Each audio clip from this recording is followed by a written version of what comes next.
Mang yo galon. Oke, tuna di dinya, ya hartosna. Lurah, junaon pa lurah? Iya ya baik kang hadekeun speaker puguh nu pauk. Oh, pa lurah teh sok nyervis elektronik. Oh sok bay, datang lagi sok nyervis. Ari eta galon ti mana bay?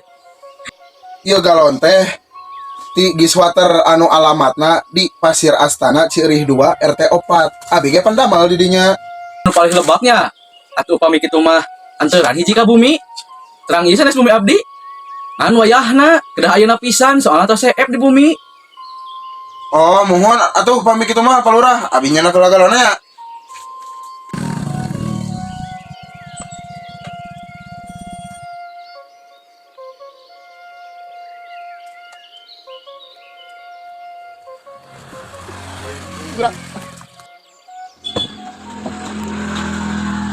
Wayahna pa lurah, abi teh tiasa ngadugikeun ka bumi, ya abi di antosan ku dunungan ayeuna pisan.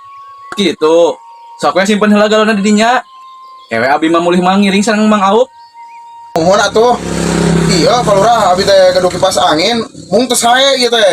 Hoyong pangalureskeun ku pa lurah, pada pa lurah sok kana servis elektronik. Sok we simpen sakantenan di dinya.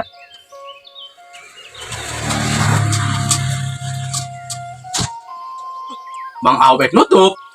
Mohon rah, kantos wonten. Atuh sakantenan ngiring euy. Abi puguh teu nyenak motor ieu teh, jaba nyenak galon. Ih, punten parurah. Da abi teh teh sakantaran bade ngajemput istri euy balanja. Aduh, aing mah sugan pauk malah tuluy neang ka pamajikana. Debah maneharan ese.